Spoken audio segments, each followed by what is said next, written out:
Physics simplified. तो आज हम लोग वर्क यानी कि कार्य के बारे में कुछ जानकारी प्राप्त करेंगे कि कार्य क्या होता है। तो सबसे पहले हेडिंग लगाएंगे वर्क।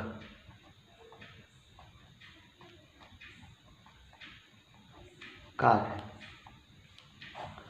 किसी वस्तु पर लगाया गया बल तथा उस जैसे कि ये कोई वस्तु है, ठीक है, इस पर हमने बल लगाया। अब इसने कुछ विस्थापन यानी विस्थापन तय किया। अब इस लगाए गए बल के परिमाण तथा विस्थापन के परिमाण के गुणनफल को हम लोग कार्य यानी कि वर्क बोलते हैं। सबसे पहले हम लोग कार्य को यानी वर्क को W से डिनोट करते हैं, W, ठीक। अब वर्क क्या होता है? W बराबर किसी वस्तु पर लगाए गए बल F इंटू S। अच्छा, F क्या है? किसी वस्तु पर लगाया गया बल तथा उस बल के कारण उस वस्तु में उत्पन्न त्वरण के गुणनफल को हम लोग वर्क बोलते हैं, ठीक। अब ये बल क्या है? सदिश राशि, और विस्थापन भी सदिश राशि, ठीक। तो ये ऐसे हो गया W। अब हम लोग एक चीज़ और लिखते हैं, और जो कार्य है, कार्य ये एक अदिश राशि है। जब हम लोग सदिश का गुणनफल यानी गुणा करते हैं तो एक अदिश राशि प्राप्त होती है, ठीक। W बराबर F dot S dot cos theta. अब आप लोग सोच रहे हैं कॉस थीटा कहाँ से है? जब दो सदिशों का डॉट प्रोडक्ट यानी डॉट गुणनफल किया जाता है तो कॉस थीटा होता है, और जब क्रॉस यानी कि ऐसे किया जाता है तब साइन थीटा होता है, ठीक है। अब यहाँ पे क्या है? डॉट, तो हम लोग क्या करें? W बराबर F into S cos theta. ये हमारा का फार्मूला हो गया, ठीक।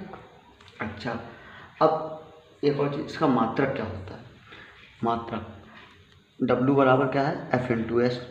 F का क्या होगा? न्यूटन, और S दूरी का मीटर, तो मात्रक क्या हो जाएगा? Newton metre. ये हो गया आपका मात्रक। अच्छा, SI मात्रक क्या होता है? SI मात्रक होता है जूल, ठीक। कार्य का SI मात्रक होता है, क्या होता है? जूल। अच्छा, मिमी सूत्र।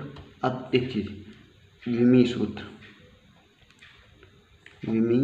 सूत्र न्यूटन का हम लोगों ने क्या पढ़ा था?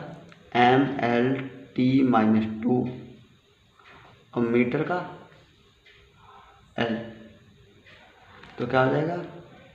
ML2T-2। ये आपका हो गया विमी सूत्र। अच्छा, अब एक और चीज, एक MKS मात्रक आपका हो गया MKS न्यूटन मीटर। CGS मात्रक आपका हो गया न्यूटन का आपका डाइन, और मीटर का सेंटीमीटर, ठीक। एक न्यूटन बराबर होता है 10⁵ डाइन, और SI यूनिट आप लोगों ने पढ़ा क्या था? जूल, ठीक। अब आप लोग सोच रहे हैं कि और इसे जो डाइन और सेंटीमीटर है इसको हम लोग अर्ग भी बोलते हैं, क्या? अर्ग। और एक जूल बराबर 10⁵ अर्ग होता है, ठीक। अच्छा, अब समझे, कार्य जो होता है वो पॉजिटिव भी हो सकता है, निगेटिव भी हो सकता है, और जीरो भी हो सकता है। पॉजिटिव कब होगा? जैसे कि W बराबर F dot S cos theta. Positive के लिए क्या होता है? सबसे पहले पॉजिटिव के लिए हम लोग क्या लिखेंगे? थीटा का मान 1 यानी थीटा का मान 0 हो जाए। थीटा का मान 0 से 90 के 0 या 0 से बड़ा हो और 90 से छोटा हो, तो W बराबर F, मान लीजिए थीटा बराबर 0 डिग्री, ठीक। तो F इंटू S कॉस 0, और कॉस 0 का मान 1, तो क्या आएगा? F into S। ये आपका हो गया, ये पॉजिटिव आ गया, ठीक। तो यहाँ पे एक लिमिट हम लोग लिख सकते हैं कि थीटा का मान जो होगा वो 0 से बड़ा या उसके बराबर तथा 90 से छोटा होगा, ये फर्स्ट, ठीक। अच्छा, निगेटिव का हो सकता है निगेटिव, ये हो गया पॉजिटिव, ये हो गया निगेटिव। निगेटिव की भी एक शर्त है कि W बराबर F into S cos theta. Negative हो सकता है, निगेटिव पे सबसे बढ़िया थीटा का मान रखिए आप लोग 90 से बड़ा रख लीजिए, 180 सीधे रखिए, डायरेक्ट 180, ठीक। F into S cos 180, cos 180 का मान कितना होता है -1, तो F इंटू एस माइनस का आ गया। तो इसका क्या होगा, थीटा जो होगा वो 90 से बड़ा ही होगा। 90 अगर हो जाएगा तो 0 हो जाएगा, 90 से बड़ा ही होगा, और किससे 180 होगा या 180 से छोटा हो जाएगा, ठीक। अच्छा, अब वर्ग बराबर 0 कब हो सकता है, सबसे पहले ये मान लीजिए F वेक्टर है, ठीक, और ये S वेक्टर, इसके बीच का कोण 90 डिग्री हो जाए, cos 90 का मान 0, तो यहाँ पे जब हम लोग रखेंगे तो हो जाएगा W बराबर F S cos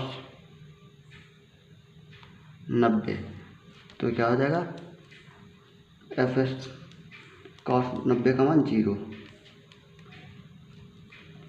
तो W बराबर 0, ये आपका आ गया, ठीक। अब कि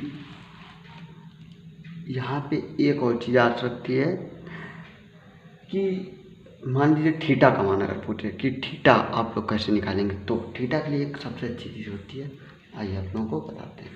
तो हमारे लोग का फॉर्मूला क्या था, W बराबर F into S cos theta. अब मान लीजिए कोई पूछे थीटा कितना होगा, जैसे आपको W दिया, F दिया हो या S दिया और थीटा पूछते, तो देखो cos theta equal to W upon F into S, theta बराबर cos inverse W upon F into S, ये आपको हो गया थीटा, ठीक।